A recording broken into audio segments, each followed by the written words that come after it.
Good morning, everyone. It is the video for your chapter 18 of chemistry, that is, water or natural resources. So, we have learned about water and natural resources. So, today we will be learning about water cycle.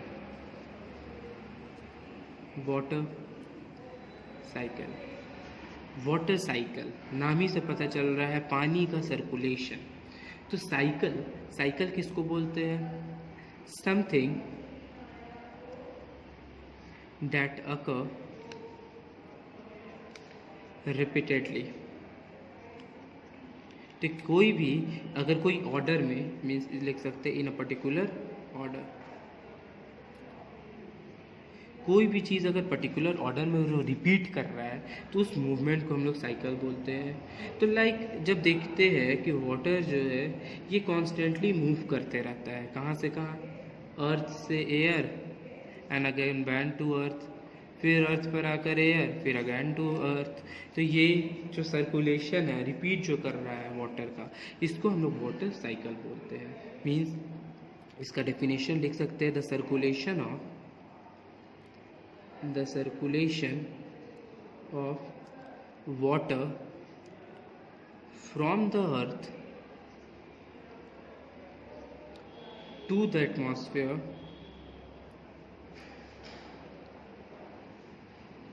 and back to the earth again is known as water cycle. तो water ये सब देखेंगे अब कैसे होगा। तो water कहाँ कहाँ प्रेजेंट है? वाटर सी में प्रेजेंट है, रिवर में प्रेजेंट है, लेक्स में प्रेजेंट है, पॉन्ड्स में प्रेजेंट है, ठीक है, स्ट्रीम्स में प्रेजेंट है। तो ये सब में प्रेजेंट है जहाँ से वाटर इवापोरेट हो रहा है। वाटर इवापोरेट हुआ। अब ये क्यों इवापोरेट हुआ? Because of the sun's heat. ठीक है, सन का जो हीट है, सन का जो हीट है उसके कारण क्या हो रहा है? पानी गर्म हो रहा है। गर्म होने के बाद वो धीरे धीरे इवापोरेट होना स्टार्ट हुआ। अब जैसे ही इवापोरेट होना स्टार्ट हुआ तो इसमें सिर्फ ये नहीं, और भी चीज़ जो प्लांट्स है, प्लांट्स भी ट्रांसपीरेशन प्रोसेस से वाटर को इवापोरेट करते हैं। लाइक ट्रांसपीरेशन हम लोग पढ़ चुके हैं कि the process of release of water from the leaves, that's called transpiration. तो अब सारा राइज हुआ, ऊपर जैसे ही इवापोरेट हुआ तो वो किस फॉर्म में इवापोरेट हुआ? वाटर वेपर के फॉर्म में था। वाटर वेपर के फॉर्म में होने के कारण वाटर वेपर क्या होगा? हॉट होगा, थोड़ा हल्का होगा, तो वो राइज करेगा, ऊपर राइज किया। And the air above the atmosphere, जैसे जैसे वो ऊपर राइज करने लगा तो ऊपर जब गया तो एटमॉस्फेयर में ऊपर में एयर जो था वो कूलर था, and this cools the water vapour. अब ये जो कूलर एटमॉस्फेयर जो है ये वाटर वेपर को क्या करेगा? कूल कर देगा। वाटर वेपर को कूल कर ये क्या बना देगा? ड्रॉपलेट्स बना देता है, वाटर ड्रॉपलेट्स बनाया, and many such droplets together. अब ये वाटर ड्रॉपलेट्स ज्वाइन करता है, ज्वाइन कर क्या बनाता है? क्लाउड्स बनाता है। And as the clouds get cooled, अब क्लाउड जब फर्दर कूल हुआ तो ये क्या बनेगा? Water droplets become bigger. सब वाटर ड्रॉपलेट्स एक दूसरे से कनेक्ट हो गए, कनेक्ट होते एक बड़ा सा ड्रॉपलेट्स बनाता है। कूल होने के बाद वाटर ड्रॉपलेट्स बिकम बिगर, बड़ा बन जाता है। And when they become too heavy, और बड़ा होने के बाद ये क्या हो जाता है? बहुत ही ज़्यादा हैवी हो जाता है। They fall on the earth and finally falls on the earth. अब किस फॉर्म में फॉल करता है? प्रेसिपिटेशन के फॉर्म में वो फॉल करता है। प्रेसिपिटेशन के फॉर्म में फॉल करता है। प्रेसिपिटेशन मतलब नहीं कि सिर्फ रेन, ठीक है, रेन, स्नो, हेल, ये तीनों के फॉर्म में जब वो गिर रहा है तब उसको प्रेसिपिटेशन बोलेंगे। मीन्स अब ये स्नो और हेल कैसे होगा? मान लीजिए वो जो इवापोरेशन हुआ, जो वाटर ड्रॉपलेट्स बना, अभी वाटर ड्रॉपलेट्स में टेम्परेचर ऑल कूल डाउन हो गया। जैसे ही कूल हुआ तो वेरी कोल्ड जब हुआ, when weather is very cold, तो वाटर ड्रॉपलेट जो है ना वो फ्रीज करना स्टार्ट हो जाता है। जैसे ही फ्रीज होगा तो वो एज अ हेल या एज अ स्नो वो गिरने लगता है। ठीक है, टेम्परेचर कूल हुआ, वो फ्रीज किया और फाइनली वो हेल या स्नो के फॉर्म में गिरने लगता है। जब वो फ्रीज नहीं कर रहा है, जब वो वाटर ड्रॉपलेट्स में है तो वो रेन के फॉर्म में गिरेगा। वाटर ड्रॉपलेट्स में तो रेन के फॉर्म में, जब वो कूल डाउन होकर फ्रीज कर गया तो वो हेल या स्नो के फॉर्म में होगा। And the rain water falls on the, finally फिर वो गिरता कहाँ है? तो फिर वो गिरेगा यहीं, सी, रिवर, लेक, पॉन्ड, स्ट्रीम्स, इसमें गिरेगा एंड लैंड में गिरेगा। अब जब वो लैंड में गिरा, ठीक है, उसके बाद फिर ये इवापोरेट हुआ, फिर वो साइकिल चलते रहा। लेकिन जब वो लैंड में गिरता है, ठीक है, सम ऑफ द रेन वाटर, जब वो जो रेन वाटर है ये जब लैंड में गिरा तो कुछ सीप डाउन कर गया। सीप मतलब अंदर एंटर कर जाना। सीप डाउन कहाँ? Into the soil.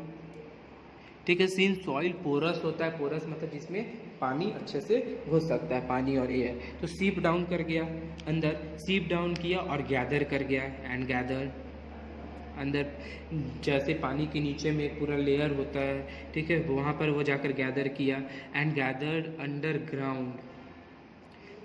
Underground and इसी को बोला जाता है एज ग्राउंड। ठीक है, ग्राउंड वाटर, इसी को क्या बोलेंगे? Ground water. और ग्राउंड वाटर को पंप आउट कैसे किया जाता है? ये पंप आउट होता है किस लिए? For domestic purpose, irrigation purpose. ठीक है, डोमेस्टिक पर्पस के लिए होगा, इरिगेशन पर्पस के लिए होगा, इंडस्ट्रियल पर्पस के लिए होगा। तो इन सब पर्पस के लिए इसको हम निकालते हैं। And it eventually goes into river and finally into seas and ocean. और कुछ बहकर कहाँ जाता है? रिवर में जाएगा, ओशन सी में जाएगा, सी से ओशन में चला जाता है। Sometimes rain get frozen on the mountain. अब जब माउंटेन के ऊपर, ठीक है, माउंटेन के ऊपर जब रेन हुआ तो यहाँ पर टेम्परेचर बहुत कूल है, यहाँ पर फ्रीज हो जाता है, फ्रोजन हो जाता है during the cold weather and in melt in summer. ठीक है, और फ्रीज बनकर क्या बन जाता है? ग्लेशियर हो जाता है। और ये समर के टाइम में मेल्ट करता है और यही इसी से फ्लो करता है, रिवर फ्लो करता है, और रिवर से फिर फ्लो कर कर वो सी और ओशन में चला जाता है। The water in the sea and ocean, that is river, lakes, pond, evaporate again. ठीक है, फिर वहाँ पहुँचा, यहाँ से फिर इवापोरेट हुआ और ये साइकिल कंटिन्यू करते रहता है, घूमते रहता है, और जिसको हम लोग बोलते हैं क्या?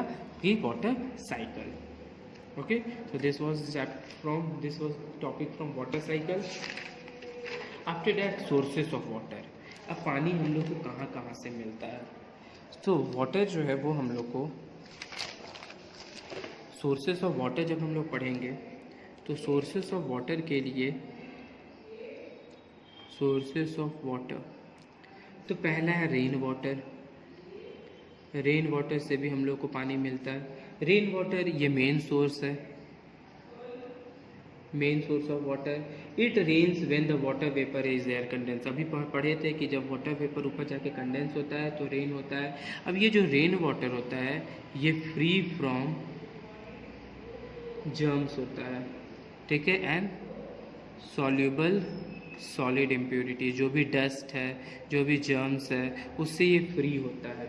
लेकिन ठीक है, सॉलिड इम्प्योरिटीज से, लेकिन जैसे ही वो एटमॉस्फेयर में आता है, ठीक है, अर्थ पर जैसे ही वो गिरने वाला होता है, मीन्स हमारा जो ट्रोपोस्फेयर में वहाँ पर ज़रा रहता है, जैसे ही वो अंदर आता है ट्रोपोस्फेयर से तो वहाँ पर वो डस्ट पार्टिकल से मिल जाता है, डस्ट पार्टिकल से मिला, फिर और नीचे आया तो it also contain some dissolved gases भी होता है लाइक कार्बन डाइऑक्साइड। एंड जब वो गैसेस ये सब से मिल जाता है, डस्ट से मिल जाता है, तो जो वाटर है या फिर जो मान लीजिए पोल्यूटेड एयर है, ठीक है, जहाँ पर एयर पोल्यूशन बहुत ज़्यादा है, तो उनसे जब ये रेन वाटर मिलता है तो वो मिक्सअप हो जाता है। रेन वाटर प्लस ए पोल्यूटेड एयर, एयर पोल्यूशन, ये मिक्स होकर क्या देता है? एसिड रेन्स देता है, ठीक है, और वो हार्मफुल एसिड रेन तब होता है। सेकेंड क्या है sources of water, that is ground water. Ground water second source है। ग्राउंड वाटर में क्या होता है, जब भी रेन फॉल करता है, तो अभी हम लोग पढ़े थे रेन जब होता है तो रेनफॉल होने के बाद ग्राउंड पर गिरता है, ग्राउंड पर गिरने के बाद वो सीप डाउन कर जाता है, सीप डाउन करने के बाद वो गैदर होता है और गैदर होकर ग्राउंड वाटर बना देता है। ग्राउंड वाटर बनाया एंड जहाँ पर लेवल द लेवल ऑफ ये जो कलेक्ट हुआ the level of water the level of ground water को हम लोग क्या बोलते हैं, वाटर टेबल बोलते हैं। ठीक है, वो जो लेवल ऑफ ग्राउंड वाटर जहाँ पर उस वो वैसा लेवल जहाँ पर ग्राउंड वाटर कलेक्ट हो रहा है उस लेवल को हम लोग क्या बोलते हैं, वाटर टेबल बोलते हैं। एंड ग्राउंड वाटर में run along the surface.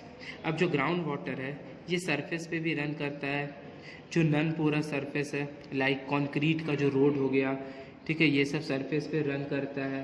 And कभी कभी क्या होता है, वो पानी जब नीचे सरफेस के अंदर से जब मूव करता है, ठीक है, लाइक ये सॉइल हो गया, नीचे में यहाँ पर ऐसे पत्थर हो गए जो क्या होगा, नॉन पोरस है, जिससे पानी अंदर पास नहीं कर पाएगा, तो यहाँ पर वाटर फ्लो करते रहता है। अब नीचे में लावा प्रेजेंट है, मैग्मा प्रेजेंट है, तो ये गर्म होने के साथ यहाँ पर भी ये गर्म हो जाता है। अब गर्म होने के बाद अंदर जब प्रेशर क्रिएट होता है तो ये कभी कभी कुछ प्लेसेस में बाहर आ जाते हैं फटकर। अब फटकर जब बाहर आते हैं तब इसको बोलते हैं नेचुरल स्प्रिंग्स, ठीक है, या फिर गीजर बोलते हैं।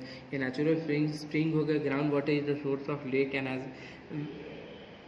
लेक्स एज वेल, ठीक है, तो ग्राउंड वाटर जो है वो लेक के लिए भी है, नेचुरल स्प्रिंग के लिए भी है।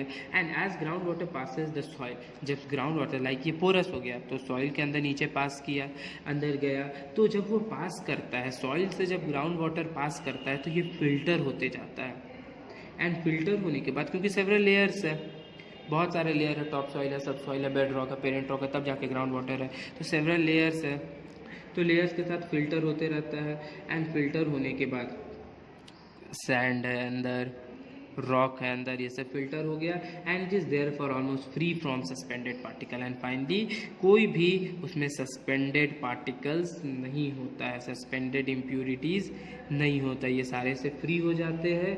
And how ever it contains dissolve salt from the ground, जो सॉल्ट में सॉल्ट प्रेजेंट है वो कंटेन हो जाता है एंड इसमें कुछ जर्म्स प्रेजेंट होते हैं, ठीक है। तो ground water can be obtained by, अब ये जो ग्राउंड वाटर अंदर चल गया जिसमें इम्प्यूरिटीज़ नहीं है लेकिन सॉल्ट और जर्म्स प्रेजेंट है, इसको ऑब्टेन कैसे कर सकते हैं, तो वेल्स से कर सकते हैं, ट्यूबवेल्स से कर सकते हैं, ठीक है, बिकॉज ये दोनों चीज़ जो है ये वाटर टेबल तक पहुंच सकता है, वाटर टेबल तक पहुंचा, उसे डिग कर कर उसको हम निकाल लिए। And deep ground water usually safe for drinking, जो ग्राउंड वाटर होता है वो ड्रिंकिंग पर्पस के लिए हम लोग यूज़ कर सकते हैं। क्यों? क्योंकि उसमें जर्म्स उतना नहीं प्रेजेंट होता, over use of ground germs present नहीं होता है, इम्प्यूरिटीज़ प्रेजेंट नहीं होता है, तो उसको हम यूज़ कर सकते हैं। लेकिन अगर ओवर यूज़ किया जाए, ठीक है, लाइक जो सिटीज़ में हो रहा है, ठीक है, बड़े बड़े टाउन्स में हो रहा है, सिटीज़ में हो रहा है, उनके में क्या होता है, रोड जो है वो सारा नॉन पोरस है, सीमेंट का बना हुआ है, कंक्रीट का बना हुआ है, तो जिसके चलते ग्राउंड वाटर अंदर परकोलेट नहीं कर पाता है। अब जब कब परकोलेट नहीं कर पाएगा तो सिंपल है, ओवर यूज़ के कारण वहाँ पर क्या हो जाएगा, स्कार्सिटी हो जाएगा, there will be scarcity of ground water, ठीक है, ग्राउंड वाटर का स्कार्सिटी हो जाएगा एंड फाइनली फिर वो ग्राउंड वाटर धीरे धीरे ख़त्म हो जाएगा। ओके, सो 2 टॉपिक अभी तक किए, ground water and rain water, sources of और वाटर बचा है, surface water, sea water, we will be discussing in the next.